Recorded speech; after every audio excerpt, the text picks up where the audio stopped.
March 15, 2024. Margaret Whitfield had spent 30 years teaching corporations how to spot threats. She prided herself on reading people, on knowing danger when she saw it. That's exactly why she was so certain the black woman walking toward the white BMW was stealing it. Margaret pressed record on her phone, called 911, demanded the woman prove the car was hers. What happened in the next 4 minutes would destroy everything Margaret had built. The dashcam was rolling. The woman stayed calm, showed her registration, her keys, even started the engine with a gentle smile.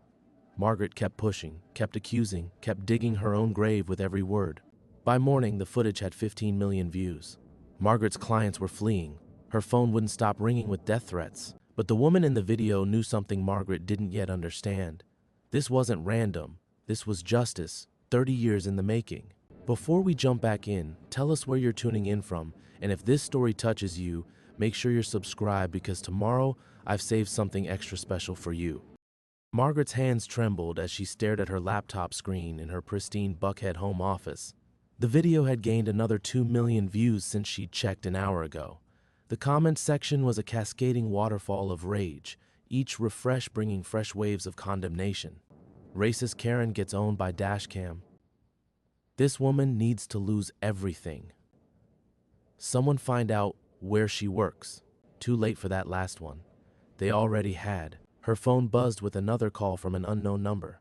She'd stopped answering hours ago after the third caller described in graphic detail what they wanted to do to her. The voicemail notification popped up, number 47 since dawn. Margaret's reflection caught in the black screen of her muted television. At 58, she still maintained the sharp professionalism that had made her Atlanta's most sought-after corporate security consultant. Tailored blazers, perfectly styled silver hair, the kind of commanding presence that made boardrooms listen. But now her foundation was streaked, her eyes bloodshot from a sleepless night watching her life implode in real time. The irony wasn't lost on her. She'd built Whitfield Security Solutions on a simple promise: we identify threats before they destroy you. Her client roster read like a Fortune 500 directory. Banks, tech companies, law firms, they all trusted Margaret to spot the dangers they couldn't see coming. She'd just never imagined the biggest threat would be herself. The parking garage footage played on an endless loop in her mind. The Lenox Square incident, as the news was calling it.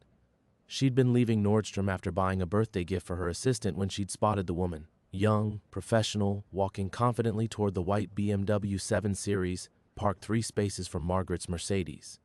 Everything about the scene had triggered Margaret's instincts. The woman's casual clothes, her youth, the expensive car, the way she'd glanced around before approaching it. Margaret had watched thousands of hours of security footage, analyzed countless theft scenarios. She knew what guilty behavior looked like, except she'd been wrong. Catastrophically, career-endingly wrong. Her laptop chimed with another email. The subject line made her stomach clench. Whitfield Security Solutions, contract termination. She didn't need to open it. It was the 5th termination notice since sunrise. Hartwell Financial, Patterson and Associates, Meridian Bank, 30-year relationships dissolving with corporate speak efficiency. Due to recent events that conflict with our company values, we can no longer maintain our professional relationship. Effective immediately. Margaret poured another cup of coffee with shaking hands. Her 3rd pot since 4 a.m. The local news had picked up the story, then CNN, then everyone. Security experts' racist meltdown caught on camera. They dug up her professional headshots, her company bio, even quotes from her Harvard Business Review article on intuitive threat assessment.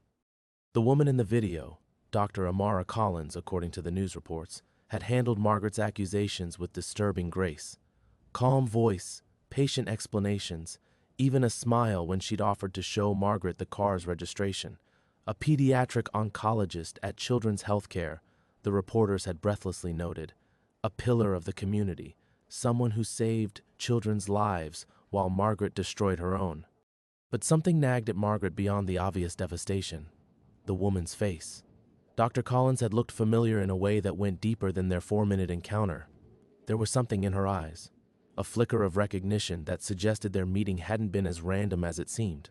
Margaret's doorbell rang, followed by aggressive knocking.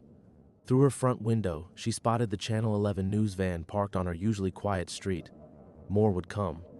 They always did. She closed the laptop and moved to her bedroom, drawing the blackout curtains. Her awards and commendations lined the walls. 30 years of building a reputation that had evaporated in 4 minutes of viral video.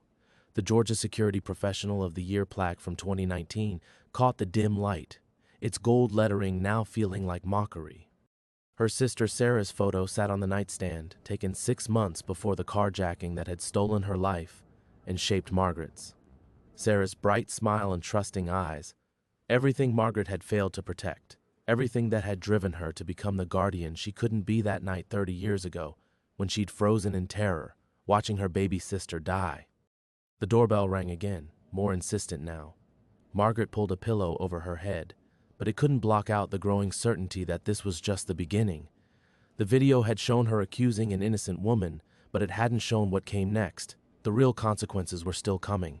What she didn't know was that Dr. Amara Collins was watching the same news coverage from her own home, studying Margaret's face with the patience of someone who had waited 3 decades for this moment.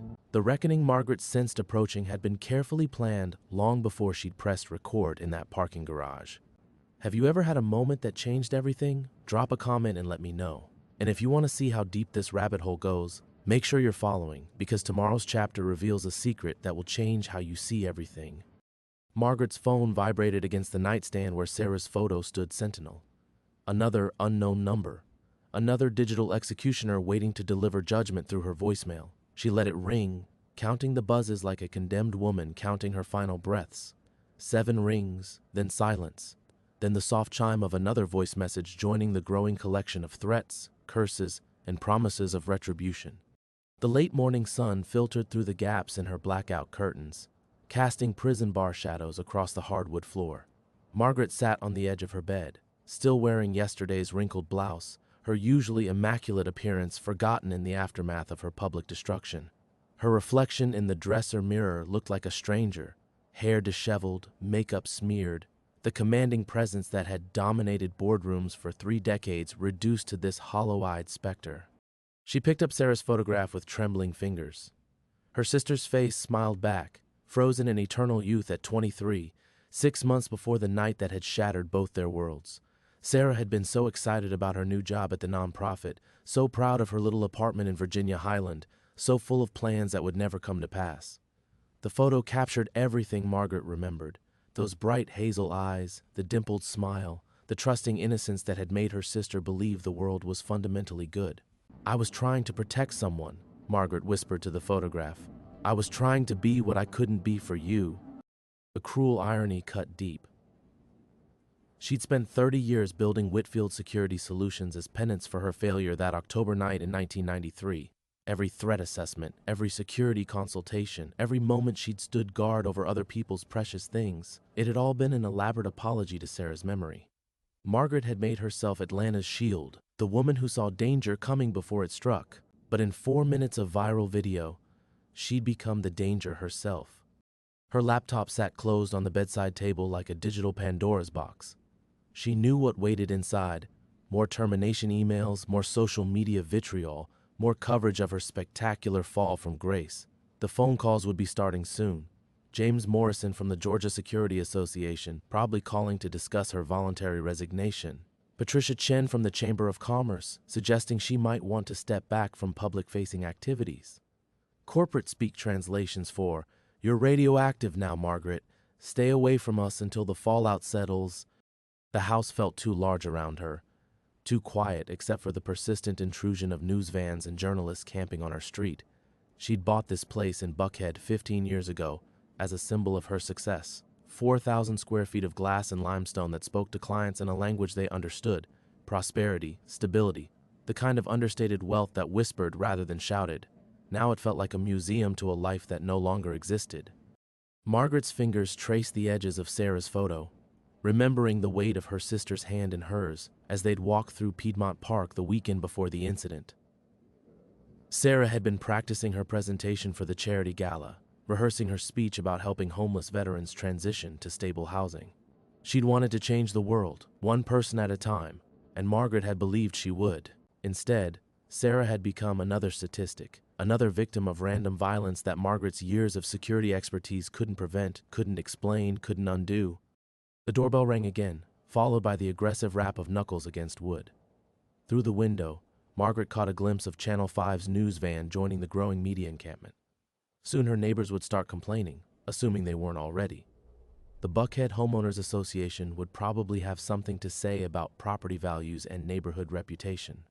She thought about Mrs. Patterson next door, the elderly widow who'd brought Margaret homemade cookies every Christmas since she'd moved in. What would Mrs. Patterson think when she saw the video? What would she see in Margaret's face as she accused that young doctor of theft? Would she recognize the fear beneath the authority, the desperation masquerading as confidence? Margaret's chest tightened as another realization hit her. The damage wasn't just professional, it was personal, radiating outward to touch everyone who trusted her, worked with her, believed in her. Her assistant Jennifer, who'd been with the company for 8 years. Her accountant Robert, who'd helped her build the business from a one-woman operation to Atlanta's premier security firm. Her few friends, mostly other professionals who'd now have to navigate the social minefield of being associated with a viral racist. She'd protected so many people over the years, but she couldn't protect them from her. Outside, a car door slammed with finality. Margaret closed her eyes, holding Sarah's photo against her chest like a shield. Somewhere across the city, Dr. Amara Collins was probably fielding interviews, accepting sympathy, being celebrated as the dignified victim of Margaret's prejudice. But that nagging familiarity persisted, lurking beneath Margaret's shame like a splinter she couldn't extract. Those eyes, that face. Something about Dr. Collins felt orchestrated, purposeful. Margaret had built her career on trusting her instincts, even when they just destroyed her life. Something about this wasn't finished yet. Margaret forced herself to place Sarah's photo back on the nightstand, her fingers reluctant to break contact with the familiar frame. The house felt suspended in unnatural quiet, as if the world outside had paused to catch its breath before delivering the next blow. She knew she couldn't hide forever. Eventually, she'd have to face whatever remained of her life. Her laptop beckoned from the bedside table. Margaret opened it with the resigned dread of someone checking the scene of an accident, knowing the damage would be worse than she'd hoped.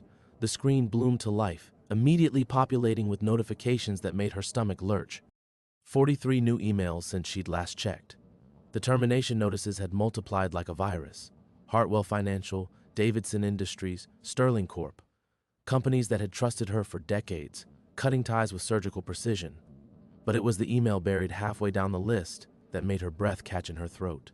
No corporate letterhead, no legal language, just a simple Gmail address, trueteller1993@gmail.com. The timestamp showed 3:47 a.m., sent while Margaret had been staring sleeplessly at the ceiling, wondering how her life had collapsed so completely in a single afternoon. Margaret's finger hovered over the mouse. Something about the timing felt deliberate, calculated. Who sent emails at 3:47 in the morning unless they had something urgent to say? Or unless they'd been awake all night, planning? She clicked it open. Ms. Whitfield. I imagine you're wondering why Dr. Amara Collins looked so familiar to you yesterday. You always did have good instincts about faces, even when your memory failed you. Do you remember October 15th, 1993? Of course you do. The night your sister Sarah was killed outside that convenience store on Ponce de Leon. The night that changed everything for both of us. Do you remember the man you identified in the lineup 3 days later? Jerome Collins, 34, father of a 6-year-old daughter. A man who was working a double shift at the hospital laundry that night, according to his time cards. A man whose alibi never made it to trial because your identification was so certain, so convincing. Jerome Collins died in Hayes State Prison in 2008 after serving 15 years for a crime he didn't commit. Pancreatic cancer, alone. His daughter was 21 by then, in her 3rd year of medical school, carrying debt and trauma and the weight of visiting her innocent father through prison glass. That daughter's name is Dr. Amara Collins. Yesterday wasn't chance, Ms. Whitfield. It was an appointment 30 years in the making. You destroyed my family with your certainty. Now it's time to discuss what you're going to do to make it right. We need to meet. Tonight. I'll text you the location. Don't disappoint me the way you disappointed Sarah. AC. The laptop slipped from Margaret's hands, clattering onto the hardwood floor. The screen cracked in a spider web of fractured glass, but the words remained burned into her vision. October 15th, 1993, Jerome Collins. The lineup where she'd pointed at a man with shaking hands, certain she'd recognized his face from the worst night of her life. Margaret's legs gave out, sending her to her knees beside the bed. The room tilted and swayed as memories she'd buried for 3 decades clawed their way to the surface. The fluorescent lights of the police station, the detectives' encouraging nods as she'd studied the men behind the glass, the desperate need to give Sarah's death meaning by finding her killer. She'd been so sure, so absolutely certain that Jerome Collins was the man she'd glimpsed in the shadows outside that convenience store. His height, his build, the shape of his face. It had all matched the fragmentary images her terrified mind had captured while she'd cowered behind a parked car, frozen with fear as her sister bled out on the asphalt. But she'd been wrong. Catastrophically, life-destroyingly wrong. Her phone buzzed against the nightstand. A text message from an unknown number, Fox Theater parking deck, level 3:11 p.m. Come alone. We have a lot to discuss. Margaret's hands shook as she processed the implications. Dr. Amara Collins hadn't been a random victim of her prejudice. She'd been the architect of yesterday's confrontation, the luxury car, the parking garage, even Margaret's presence at Lenox Square at that exact moment. It had all been orchestrated, a carefully planned first act in a drama that had been 30 years in the making. The viral video hadn't been an accident. It had been justice, served cold and public and devastating. Margaret pulled herself up to sit on the edge of the bed, Sarah's photograph watching her with those trusting eyes. Outside, the news vans continued their vigil, but their cameras had captured only the surface of the story. The real truth lay buried beneath decades of guilt, failed memory, and the terrible weight of being wrong when being right had mattered most. She thought of Jerome Collins dying alone in prison, of his daughter spending her childhood believing her father was a killer, of the innocent man she'd condemned with her certainty. Margaret's equilibrium, already shattered by yesterday's public humiliation, cracked completely. There was no going back to the life she'd built on the foundation of that lie. No rebuilding her reputation, no salvaging her career, no pretending she was the protector she'd always believed herself to be. Tonight, she would face the daughter of the man she'd destroyed. The reckoning she'd sensed approaching had finally arrived. Margaret sat frozen on the bed's edge, staring at the cracked laptop screen where Dr. Amara Collins's words still glowed through fractured glass. The house around her felt suddenly foreign, like a stage set for a play she no longer understood her role in. Every familiar object, the awards on her walls, the expensive furniture, the carefully curated life she'd built, seemed to mock her with their solidity, while everything she'd believed about herself crumbled. She needed to think, to plan, to regain some semblance of control over a situation that had spiraled beyond recognition. Margaret forced herself to stand, pacing to the window where she pulled back the blackout curtains just enough to peer outside. 3 news vans now lined her street, their satellite dishes pointed skyward like metal flowers seeking sun. A reporter she recognized from Channel 2 stood on her front lawn, speaking earnestly into a camera while gesturing toward her house. They had no idea what story they were really covering.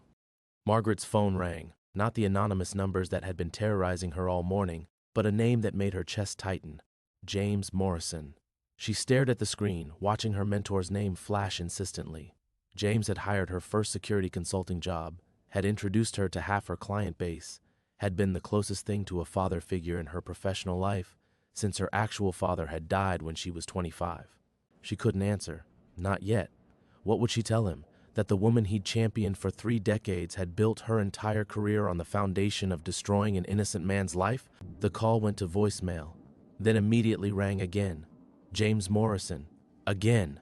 Margaret turned off the phone. She found herself moving through the house like a sleepwalker, drawn to the home office where she'd built Whitfield Security Solutions from nothing. The walls were covered with photos, her shaking hands with police commissioners, corporate executives, civic leaders, Margaret at ribbon cuttings, charity galas, professional conferences. 30 years of networking, reputation building, careful cultivation of the image of Margaret Whitfield, protector, guardian, the woman who kept Atlanta safe. In one photo, she stood beside Mayor Jackson at the opening of the new Emergency Operations Center, both of them smiling confidently for the cameras. She remembered that day clearly, how proud she'd felt, how far she'd traveled from the terrified woman who'd watched her sister die. Margaret had convinced herself that every life she'd helped protect balanced the cosmic scales, made up for her failure that October night. But she'd been protecting people from dangers while harboring the greatest danger of all, her own capacity for devastating error. Her landline rang, shrill and insistent. Margaret stared at it until it stopped, then watched the red light blink on her answering machine. Before she could think better of it, she pressed play. Margaret, it's Patricia Chen from the chamber. Look, I know this is difficult, but we need to discuss your position on the board. The other members are concerned. People are asking questions. Call me back. Patricia's voice carried a careful distance that Margaret had never heard before. They'd served together on 3 different committees, had shared dozens of dinners at chamber events. Patricia had been in Margaret's home, had met her friends, had trusted her judgment on security matters affecting some of Atlanta's largest employers. Now she sounded like she was speaking to a stranger, a dangerous stranger. The machine beeped, and the next message began. Miss Whitfield, this is David Reeves from Meridian Bank. We've had several board members express serious concerns about continuing our security contract given recent events. We'd like to schedule a meeting to discuss. Margaret jabbed the stop button, but the damage was done. She could hear it in both their voices, not just professional concern, but personal bewilderment. These weren't just business associates cutting ties with a liability. These were people who'd respected her, who'd believed they knew her character, grappling with the cognitive dissonance of seeing someone they trusted behave with such casual prejudice. What must they be thinking now? That they'd misjudged her completely? That the Margaret they'd known had been a carefully constructed facade, hiding someone capable of racially profiling an innocent doctor in broad daylight? The terrible truth was simpler and more complex. They'd known her exactly as she was. A woman so desperate to atone for her failure to protect Sarah that she'd become hypervigilant, suspicious, prone to seeing threats where none existed. Yesterday's confrontation hadn't revealed her hidden racism. It had revealed the logical endpoint of 30 years of unchecked paranoia dressed up as professional expertise. Margaret sank into her office chair, surrounded by the monuments to a reputation that no longer existed. Outside, she heard car doors slamming, more voices joining the media circus. Soon they'd start knocking on neighbors' doors, asking for quotes about what kind of person Margaret Whitfield really was. Mrs. Patterson would probably tell them about the cookies, about how Margaret always brought in her mail when she traveled, about the quiet, professional woman who kept her lawn immaculate and never caused trouble. They'd never reconcile those stories with the woman in the viral video. Margaret's eyes drifted to her calendar, still open to yesterday's page. 2 p.m. Lenox Square meeting with potential client. The appointment that had never existed, she realized now. Dr. Collins had somehow orchestrated Margaret's presence at that exact place and time. The daughter of Jerome Collins had been planning this for how long? Months? Years? Margaret was no longer the hunter. She'd become the prey. Margaret's hands trembled as she reached for the filing cabinet behind her desk, muscle memory guiding her to the locked bottom drawer she hadn't opened in 15 years. The key still hung on her keyring. She'd never been able to throw it away, though she'd told herself countless times she should. The lock turned with a soft click that seemed to echo through the silent house. Inside lay the detritus of the worst period of her life. Police reports, newspaper clippings, court documents. The manila folder felt heavier than it should have, weighted with 3 decades of carefully buried guilt. Margaret's fingers found the police lineup photographs first. 6 men standing against height markers, their faces stark under fluorescent lights. Jerome Collins, 3rd from the left. She stared at his face now, searching for the certainty that had consumed her 30 years ago.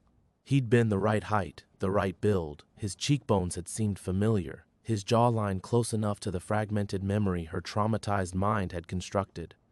Close enough for a terrified woman desperate for justice to convince herself she'd found Sarah's killer. But looking at him now, Margaret could see what she'd missed then. The gentleness around his eyes, the way his shoulders curved inward like someone more accustomed to protecting than attacking. He looked tired, bewildered, like a man who worked double shifts at a hospital laundry and couldn't understand why he was standing in a police lineup. The newspaper clipping beneath the photos made her stomach lurch. Local man convicted in charity worker slaying. The article described Jerome Collins as a divorced father struggling to make ends meet, working 2 jobs to support his young daughter. No prior criminal record, no history of violence. But Margaret Whitfield's identification had been unwavering and credible, according to the prosecutor quoted in the piece. She flipped to the next article. Collins maintains innocence at sentencing. This one included a photo of Dr. Amara Collins as a 7-year-old child holding her father's hand outside the courthouse. Even at 7, Her eyes held the same intelligent intensity Margaret had faced yesterday in the parking garage. The same eyes that had studied Margaret with such careful precision as she'd accused Dr. Collins of theft. The girl had been there. She'd watched her father get sentenced for a crime he didn't commit, had grown up carrying the weight of Margaret's catastrophic error. Margaret's breath came in short gasps as she found the final document, Jerome Collins's death certificate from Hayes State Prison. Cause of death: complications from pancreatic cancer, no family present. She tried to imagine Dr. Collins, brilliant, accomplished, dedicated to healing, receiving that phone call, learning that her father had died alone in a cell, still branded as a killer in the eyes of the world. The house phone rang again, jolting Margaret back to the present.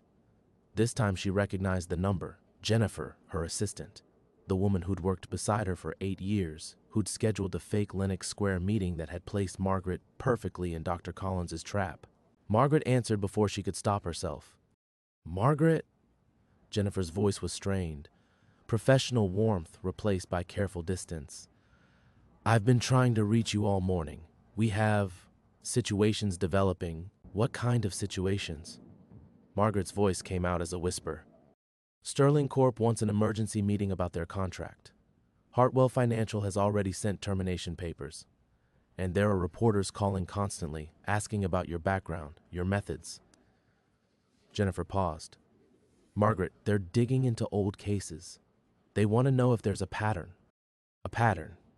Margaret closed her eyes, seeing the decades of investigations, security assessments, threat evaluations, all filtered through the hypervigilance of a woman who'd failed to protect the person who mattered most. How many times had she seen danger where none existed? How many people had she viewed with suspicion simply because trauma had rewired her ability to distinguish between caution and paranoia? "Jennifer," Margaret said slowly, "that meeting yesterday at Lenox Square, the potential client who requested it, do you remember their name?" Silence stretched between them. "Then there was no client, Margaret. You put that appointment on your calendar yourself. I assumed it was personal business you didn't want to discuss." The filing cabinet drawer gaped open beside her, Jerome Collins's face staring up from photographs and newspaper clippings. Dr. Collins hadn't just orchestrated yesterday's encounter. She'd manipulated Margaret into scheduling her own destruction, creating a false memory of a meeting that had never been requested. "Margaret," Jennifer continued, her voice gentler now, "what's really happening? Because the woman from the parking garage, the reporters are calling her Dr. Amara Collins, and that name, it sounds familiar. Wasn't there a Collins case years ago? Something from when you first started the company?" Margaret's world tilted on its axis. Even Jennifer, loyal Jennifer who'd never questioned Margaret's judgment, was beginning to see the connections. Soon everyone would know that Margaret Whitfield, Atlanta's trusted protector, had built her entire career on the foundation of an innocent man's destroyed life. The reckoning Dr. Collins had promised wasn't just beginning, it was accelerating beyond Margaret's ability to control. Margaret stared at the phone in her hand, Jennifer's question hanging in the air like a blade waiting to fall. The Collins case. Of course Jennifer would remember. She'd been the one to help Margaret organize the company's early files, had probably typed the press releases about Margaret's crucial role in bringing a dangerous killer to justice. "I have to go," Margaret whispered, ending the call before Jennifer could respond. The house felt smaller now, the walls pressing in with the weight of 30 years of lies she'd told herself. Margaret forced herself to walk back to the kitchen, to make coffee with shaking hands, to pretend that normal actions might restore some sense of normalcy to a world that had shifted beyond recognition. But as she waited for the coffee to brew, fragments of memory began surfacing, details she'd buried so deep she'd almost convinced herself they'd never existed. The night Sarah died. The real night, not the sanitized version she'd been telling herself for 3 decades.